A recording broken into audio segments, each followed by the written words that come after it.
નમસ્કાર વિદ્યાર્થી મિત્રો, ચેપ્ટર નંબર 8 કોષ જીવનનો એકમ એમાં આપણે આગળના લેક્ચરની અંદર અભ્યાસ કર્યો કે અંતઃપટલમય તંત્ર. હવે અંતઃપટલમય તંત્રની અંદર આપણે જોયું હતું કે અંતઃકોષરસ ચાલ. હવે એનો આપણે બીજો ભાગ જોઈએ કે ગોલ્ગી પ્રસાધન અથવા તો ગોલ્ગી કાય.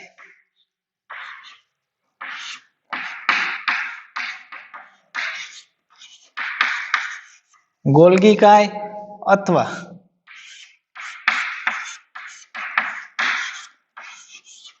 ગોલ્ગી પ્રસાધન. રેડી? તો સૌ પ્રથમ ગોલ્ગી કાયનો અભ્યાસ 1898 માં કેમેલિયો ગોલ્ગી નામના સાયન્ટિસ્ટે કર્યો હતો. કે ગોલ્ગી કાયની શોધ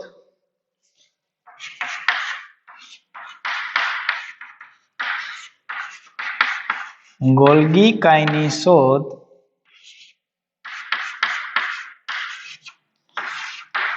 સૌ પ્રથમ વખત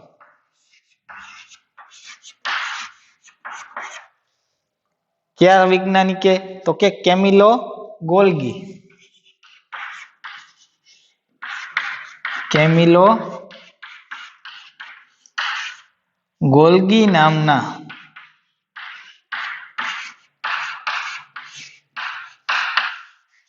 વૈજ્ઞાનિકે ઈસવીસન 1898 માં કરી હતી. ઈસવીસન 1898 ની અંદર કેમિલો ગોલ્ગી નામના વૈજ્ઞાનિકે ગોલ્ગી પ્રસાધનની અથવા તો ગોલ્ગી કાયની શોધ કરી હતી. હવે ગોલ્ગી કાયનું સ્થાન ક્યાં છે? તો કે ગોલ્ગી કાયનું સ્થાન કોષ કેન્દ્રની નજીક છે. એનું સ્થાન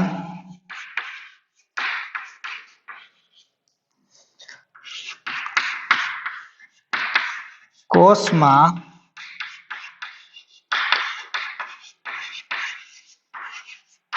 કોષ કેન્દ્રની અંદર કોષ કેન્દ્રની પાસે અથવા તો નજીક, કોષ કેન્દ્રની નજીક આવેલું હોય છે. હવે આ કોષ કેન્દ્રની નજીક ઘટ અભિરંજિત ભાગ જોવા મળ્યો. એ અભિરંજિત ભાગને શું કહેવામાં આવ્યું? તો કે ગોલ્ગી કાય કીધું. અને ગોલ્ગી કાય કેને કીધું? તો કે કેમિલિયો ગોલ્ગી નામના વૈજ્ઞાનિકે કીધું હતું. કોષ કેન્દ્રની નજીક આવેલ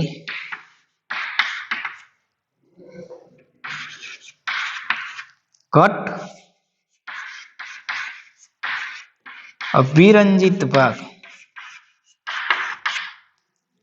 કે જેની શોધ કેમિલો ગોલ્ગીએ કરી હતી, એના નામ ઉપરથી એનું નામ ગોલ્ગી કાય અથવા તો ગોલ્ગી પ્રસાધન આપવામાં આવ્યું હતું. હવે ક્યાં હાજર હોય ગોલ્ગી કાય? કેની અંદર જોવા મળે? તો કે સુકોષ કેન્દ્રીય સજીવોની અંદર.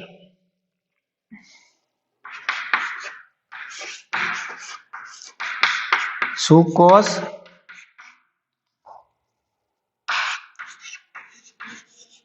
કેન્દ્રીય સજીવોમાં ગોલ્ગી પ્રસાધન જોવા મળે. હવે ઈ સિવાય ક્યાં ન જોવા મળે ગોલ્ગી કાય? ક્યાં ન જોવા મળે તો એની વાત કરીએ તો કે સૌ પ્રથમ ચાલની નલિકા.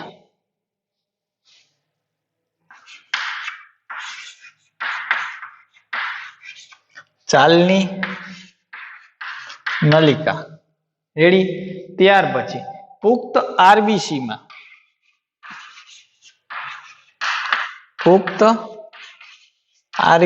માં આરબીસી એટલે રેડ બ્લડ સેલ અથવા તો રક્તકણની અંદર.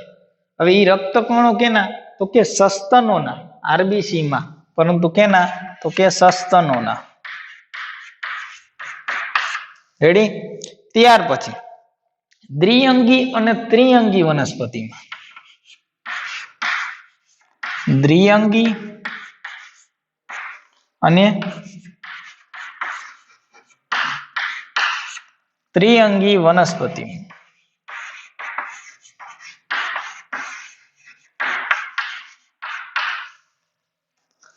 દ્વિઅંગી ત્રિઅંગી વનસ્પતિઓની અંદર, પછી ચલ પૂજન્યોની અંદર,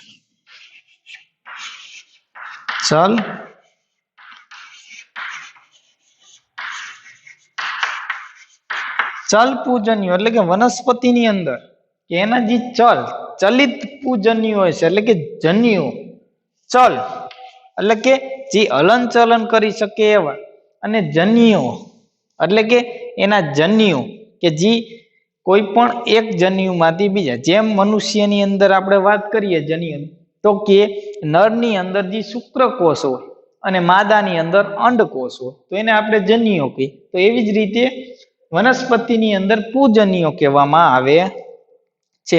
ત્યારબાદ આદિકોષ કેન્દ્રની અંદર, આદિ કોષ કેન્દ્રીય સજીવોમાં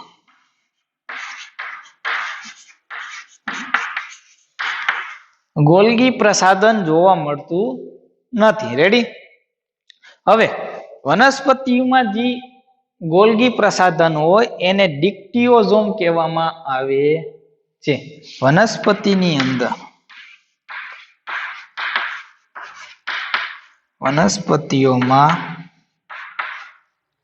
આવેલા ગોલ્ગી પ્રસાધનને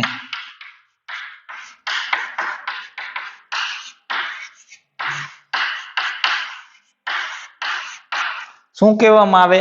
ડિક્ટિયોઝોમ.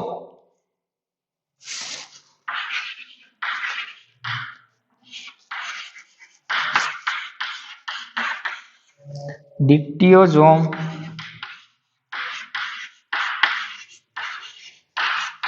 કહેવાય છે.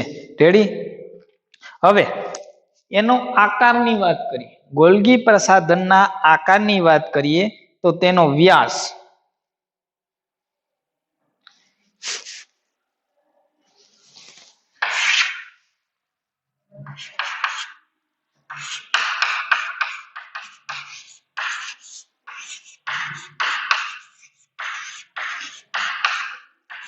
ગોલ્ગી પ્રસાધનનો આકાર, તો એમાં સૌ પ્રથમ એનો વ્યાસ આપણે એનસીઆરટી પ્રમાણે જોઈએ તો એનો વ્યાસ કેટલો હશે? તો કે 0.5 માઇક્રોમીટર થી લઈ 1 માઇક્રોમીટર સુધી એનો વ્યાસ જોવા મળતો હશે. કેટલો? તો કે 0.5 માઇક્રોમીટર થી લઈ 1 માઇક્રોમીટર એનો વ્યાસ ધરાવતું હશે. કેનો? તો કે ગોલ્ગીકાયનો. હવે ઈ ગોલ્ગીકાયની રચના કેવી છે અથવા તો એનો આકારની વાત કરી, આ વ્યાસની વાત કરી. હવે આકાર કેવો છે? તો કે ચપટી બીમ આકારની કોથળી જેવો રચના. ચપટી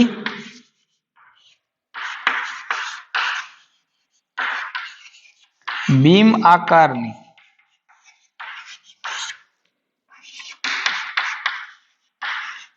કોથળી જેવો.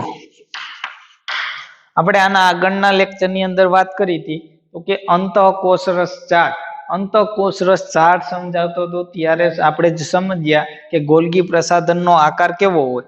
રેડી. તો આપણે એક વખત જોઈ લઈએ કે ગોલ્ગી પ્રસાધનનો આકાર અથવા તો એની આકૃતિ કેવી હોય.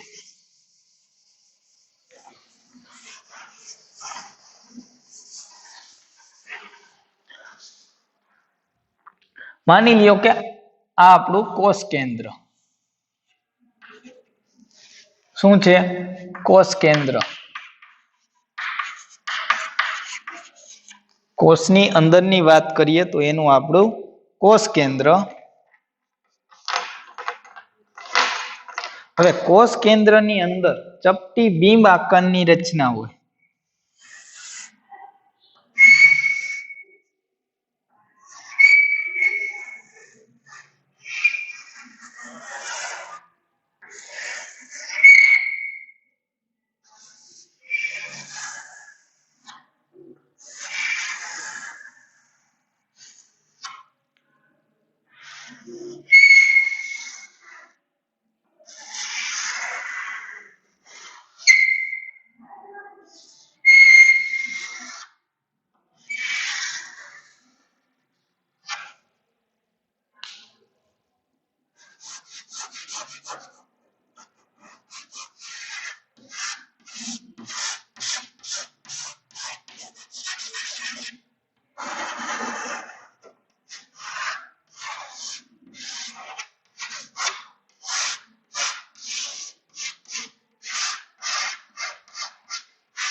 ચપટી બીમ આકારની રચના એને આપણે શું કહીએ તો કે ગોલ્ગી પ્રસાધન। હવે ગોલ્ગી પ્રસાધન રહ્યું એ ગોલ્ગી પ્રસાધનની અંદર અલગ અલગ નલિકાઓ આવેલી હશે કે એના ભાગ પડેલા હોય કે જેમાં સિસ્ટરની પછી નલિકા અને પુટિકા એવી રીતે અલગ અલગ ભાગમાં વહેંચાયેલી હોય છે।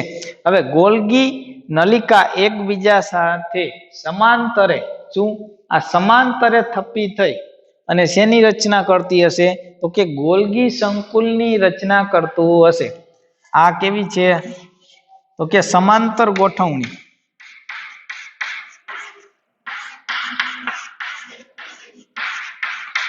સમાંતર ગોઠવણી થઈ ગોલ્ગી પ્રસાધનની તો એ આખું શું કરશે એક આખા સંકુલની રચના કરશે। એ સંકુલને શું કહેવામાં આવે તો કે ગોલ્ગી સંકુલ કહેવામાં આવે જેને ગોલ્ગી સંકુલ તરીકે ઓળખવામાં આવે છે। હવે ગોલ્ગી સંકુલ રહ્યું એ ગોલ્ગી કાયમાં સિસ્ટર્નની સંખ્યા જુદી જુદી હોય છે એટલે કે દરેક કોષની અંદર આ ભાગ જે રહ્યા એને શું કહેવાય સિસ્ટર્ની। આગળના લેક્ચરની અંદર આપણે વાત કરી હતી કે સિસ્ટર્ની પુટિકા અને નલિકા તો સિસ્ટર્ની રહે એની સંખ્યા દરેક કોષની અંદર કેવી હશે અલગ અલગ હશે એટલે કે જેમ કોષ બદલાશે એમ સિસ્ટર્નીની સંખ્યા પણ બદલાશે એટલે કે ગોલ્ગી કાયની અંદર આવેલી સિસ્ટર્નીની સંખ્યા જે તે કોષ ઉપર આધારિત હોય છે। હવે ગોલ્ગી કાયની સિસ્ટર્ની કોષ કેન્દ્રની નજીક સંકેન્દ્રિત હોય છે એટલે કે જે કોષ કેન્દ્રની નજીકની જે સિસ્ટર્ની હશે એ કેવી હશે એકદમ ઘટ કોષ કેન્દ્રની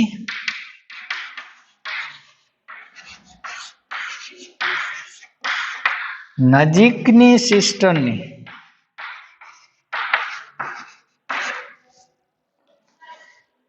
એકદમ ઘટ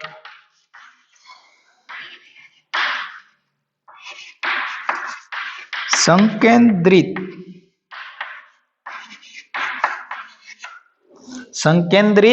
હોય છે એટલે એકદમ ઘાટી જોવા મળતી હશે।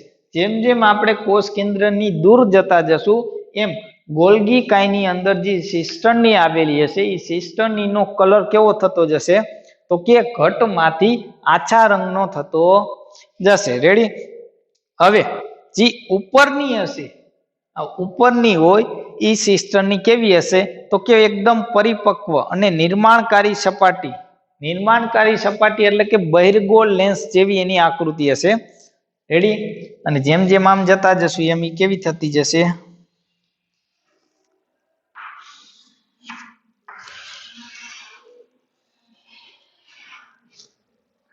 આ બહિર્ગોળ લેન્સ અને આ અંતર્ગોળ લેન્સ એટલે કે આ સપાટી કેવી થઈ બહિર્ગોળ સપાટી અને આ સપાટી કેવી થઈ તો કે અંતર્ગોળ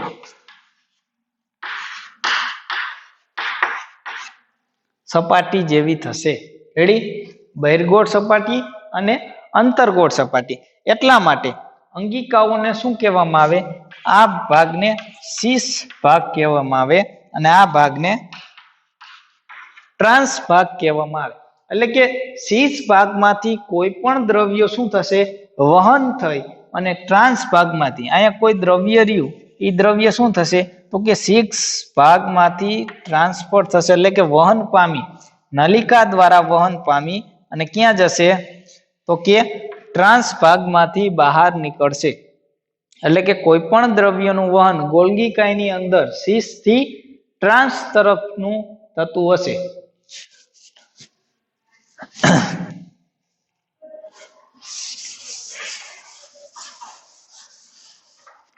દ્રવ્યોનું વહન ગોલ્ગી કાયમાં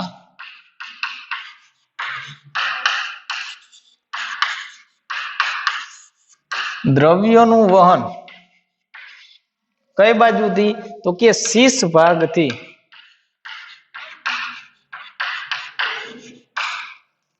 ટ્રાન્સ ભાગ તરફ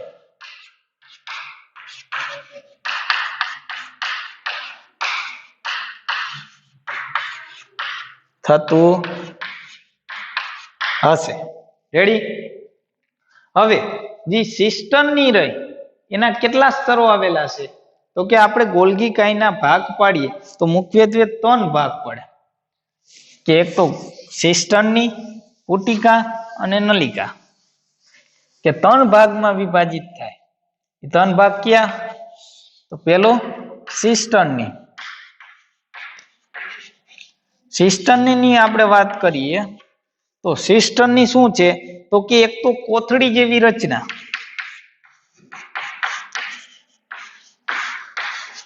કોથળી જેવી રચના છે. ત્યારબાદ એની અંદર સિસ્ટમના કેટલા સ્તરો આવેલા છે?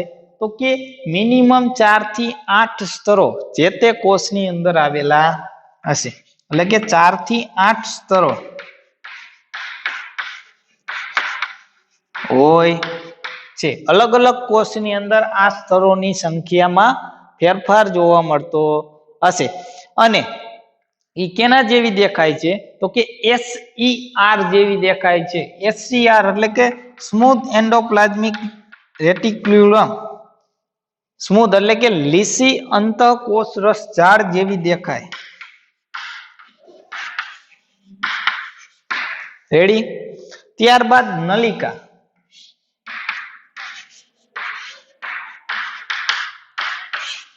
કે નલિકા શું? તો કે સિસ્ટમની અંદરથી પસાર થતી હશે અને દ્રવ્યોનું વહન કરવા માટે જવાબદાર હશે. નાની ચેપ્ટની અને સિસ્ટમમાંથી બનેલી હશે. નાની ચપટી અને કેમાંથી? તો કે સિસ્ટમમાંથી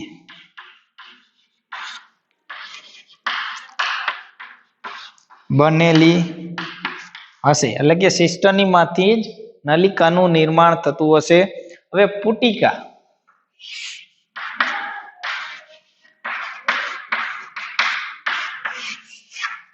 તો પુટિકા રહી એ કેવું? તો કે અંડાકાર. આ જે અંડાકાર રચના રહી એ અંડાકાર રચનાને પુટિકા કહેવાય.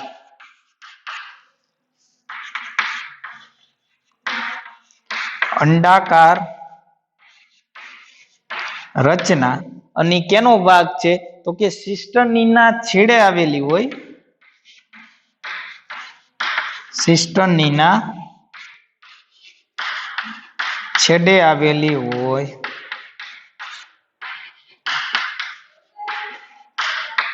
રેડી? હવે એના આપણે કાર્યોની વાત કરીએ.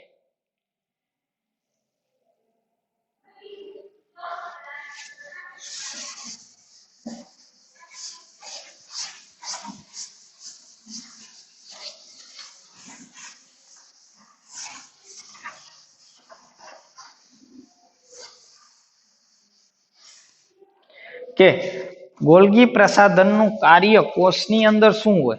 તો કે એક તો પ્રોસેસિંગ, પેકેજિંગ અને ટ્રાન્સપોર્ટનું કાર્ય.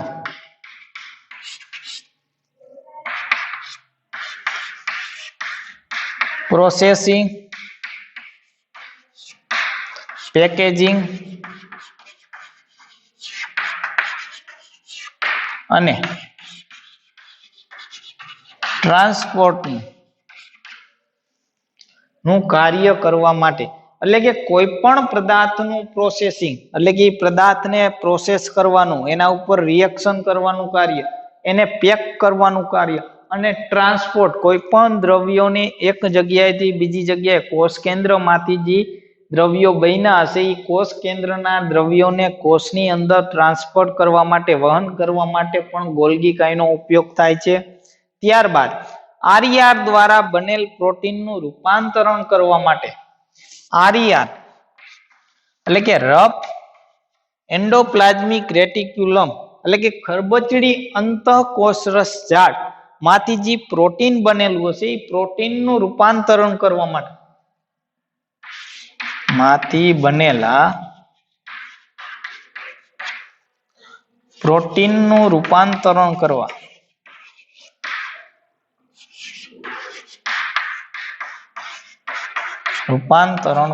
માટે કોઈ પણ પ્રોટીનનું રૂપાંતરણ એટલે કે પ્રોટીનને બાઇન્ડિંગ કરવાનું કામ એટલે કે બે અલગ અલગ પ્રોટીન આવેલા છે, બે અલગ અલગ પ્રોટીનને જોઈન્ટ કરવાનું કામ પણ ગોલ્ગી કાંઈ કરતું હશે. હવે ગ્લાયકોપ્રોટીન ગ્લાયકોલિપિડનું સંશ્લેષણ કરવા માટે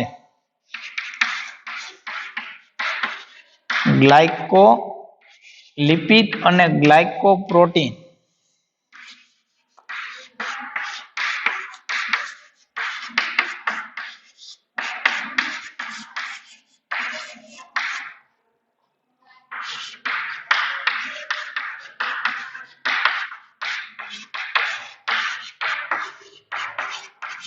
આપણે ખબર છે કે આગળના લેક્ચરની અંદર જોયું હતું કે જે સિસ્ટરની હશે એ સિસ્ટરની શું કરતું હશે કે ગ્લાયકોલિપિડ અને ગ્લાયકોપ્રોટીનનું બનેલું હોય તો એ પ્રોટીન ક્યાં બનશે તો કે ગોલ્ગી કાયની જે સિસ્ટરની હશે એ સિસ્ટનીના ભાગમાં ગ્લાયકોલિપિડ અને ગ્લાયકોપ્રોટીનનું સંશ્લેષણ એટલે કે બનતું હશે.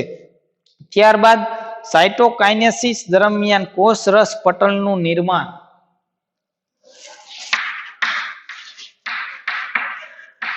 સાયટોકાઇનેસિસની પ્રક્રિયા દરમિયાન સાયટોકાઇનેસિસ પ્રક્રિયા જે થતી હશે એ દરમિયાન કોષરસ પટલનું નિર્માણ કરવા માટે કોષરસ પટલનું નિર્માણ કોષની અંદર જે કોષરસ પટલ આવેલું હશે એનું નિર્માણ પણ કેના દ્વારા થતું હશે તો કે ગોલ્ગી કાય દ્વારા થતું હશે. અને શુક્રકોષના શુક્રાગ્રમાં નિર્માણ પામે એટલે કે જે શુક્રાગ્ર હશે કે જે શુક્રકોષ હશે એ શુક્રકોષનો અગ્રભાગ હોય એ અગ્રભાગને આપણે શું કહીએ એક્રોઝોમ અથવા તો શુક્રાગ્ર કહીએ. એ શુક્રાગ્રના નિર્માણમાં પણ ફાળો આપે છે કોણ તો કે ગોલ્ગી કાય. શુક્રાગ્ર ના નિર્માણમાં શુક્રાગ્રની વાત કરીએ તો જે શુક્રકોષ હશે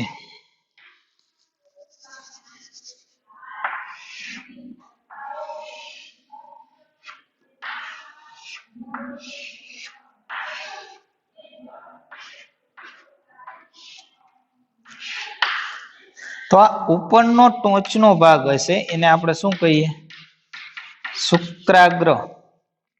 રેડી શુક્રકોષનો અગ્રભાગ જેને આપણે શું કહીએ શુક્રાગ્ર કહીએ. તો એ શુક્રાગ્રના નિર્માણમાં પણ ગોલ્ગી કાય મહત્વની છે. ત્યાર દરમિયાન થોડુંક ડિટેલમાં જોઈએ તો કે સૌપ્રથમ ઘુવડના ચેતાકોષમાં AgNO3 એટલે સિલ્વર નાઇટ્રેટ નો ઉપયોગ કરી અને કેમિલિયો ગોલ્ગી કાયે તેની શોધ કરી હતી. હવે જે કેમિલો ગોલ્ગી કાયે અભિરંજિત કરી અને કોષ કેન્દ્રની નજીક જે ઘટ પ્રસાધન જોવા મળ્યું એનું નામ આપ્યું ગોલ્ગી કાય. પરંતુ એ અભિરંજિત કેના દ્વારા કર્યું તો એની વાત કરીએ તો કે કેના કોષની અંદર તો કે ઘુવડના ચેતાકોષની અંદર. રેડી આપણે થોડુંક નીટ માટેની તૈયારી કરીએ તો જોઈએ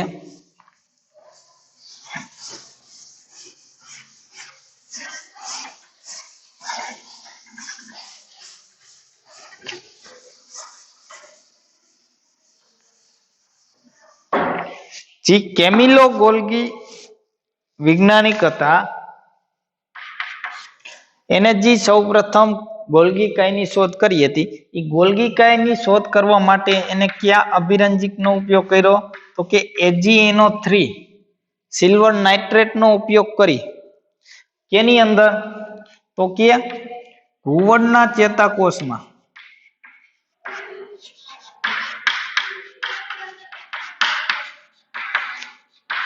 AgNO3 નો ઉપયોગ કરી અને કેમિલો ગોલ્ગીએ શું કર્યું હતું કે ગોલ્ગી પ્રસાધનની શોધ કરી હતી. ત્યારબાદ કેની અંદર એનો અભાવ હશે તો કે માનવના રક્તકણ અને પરિપક્વ શુક્રકોષની અંદર તેનો અભાવ જોવા મળતો હશે. વનસ્પતિ અને અમેરુદંડી પ્રાણીઓમાં ગોલ્ગી કાયને ડિક્ટિયોઝોમ કહેવાય છે કે જે કોષ રસમાં વિખરાયેલ હોય છે અને તેના વિભાજનને ડિક્ટિયોનેસિસ કહેવામાં આવે છે. કેમાં? તો કે વનસ્પતિ અને અમેરુદંડી પ્રાણીઓમાં, કે જેની અંદર મેરુદંડ ગેરહાજર હોય એવા પ્રાણીઓને અમેરુદંડી પ્રાણીઓ કહીએ. તો એની અંદર ગોલ્ગી કાય આવેલી હોય. ગોલ્ગી કાયને શું કહેવામાં આવે છે? ડિક્ટિયોઝોમ.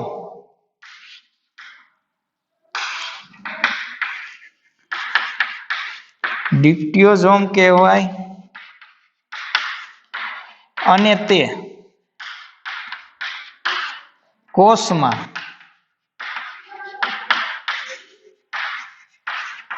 વિખરાયેલી હોય છે. હવે જો એનું વિભાજન થાય, ગોલ્ગી કાયનું વિભાજન થાય તો વિભાજનને ડિક્ટિયોકાઇનેસિસ, તેના વિભાજનને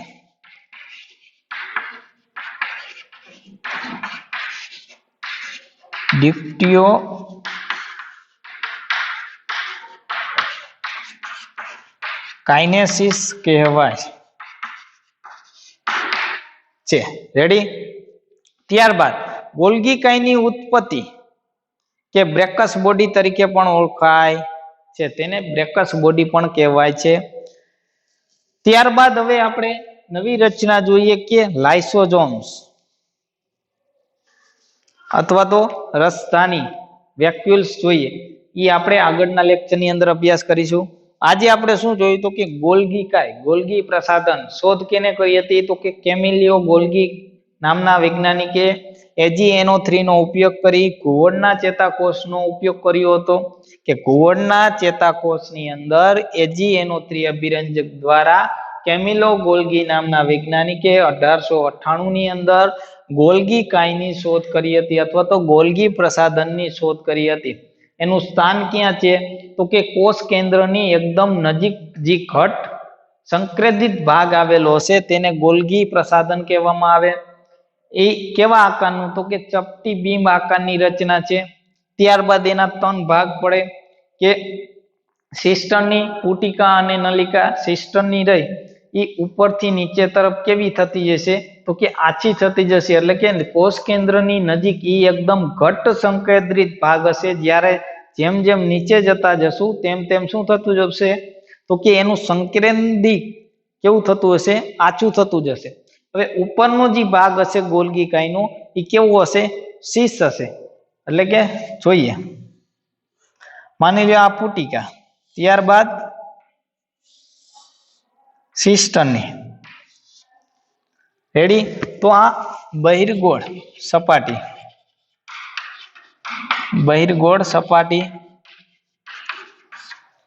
આને આપણે શું કહીએ? પુટિકા. અને સિસ્ટમની, અને એનું વહન કેની દ્વારા વહન થતું હશે? એને આપણે નલિકા. એમાંથી બીજી પુટિકાની અંદર, બીજી સિસ્ટમની અંદર થતું હશે. રેડી? હવે જેમ જેમ ઉપરથી નીચે તરફ જતા જશું એમ શું થતું? કે એનું જે સંકેન્દ્રણ હશે એ કેવું થતું જશે? આછું થતું જશે. એટલે કે કોષ કેન્દ્રની નજીક એ વધુ સંકેન્દ્રિત હશે અને એ ભાગને શું કહેવાય? શીશ ભાગ કહેવાય. અને નીચેના ભાગને જે અંતર્ગોળ સપાટી છે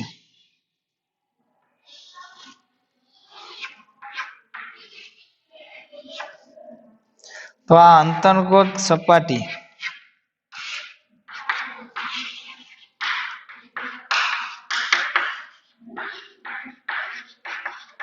તો એને ટ્રાન્સ ભાગ કહેવામાં આવે. રેડી? તો દ્રવ્યનું વહન શીશ થી લઈ અને ટ્રાન્સ તરફ થતું હશે. રેડી? ત્યારબાદ એનો આપણે વ્યાસ જોયો હતો કે ગોલ્ગી પ્રસાધનનો વ્યાસ કેટલો છે? 0.5 થી લઈ અને 1 માઇક્રોમીટર જેટલો એનો વ્યાસ હશે. 5 માઇક્રોમીટર થી લઈ 1 માઇક્રોમીટર સુધી વ્યાસ ધરાવતી હશે અને સિસ્ટમની રહી દરેક કોષની અંદર શું હશે એના સ્તરો જે અલગ અલગ સ્તરો આવેલા છે એ સ્તરોની સંખ્યા કેવી હશે અલગ અલગ હશે મિનિમમ કેટલા સ્તર જોવા મળે 4 થી 8 સ્તરો જોવા મળે છે રેડી તો હવે આના પછીના લેક્ચરની અંદર આપણે અંતઃપટલમય તંત્ર રહ્યું એનો આપણે એક ભાગ જોવાનો બાકી રહેશે કે જે રસધાની અથવા તો વેક્યુલ્સ કહીએ તો એ આપણે આગળના લેક્ચરની અંદર અભ્યાસ કરીશું રેડી નોટ ડાઉન કરી લો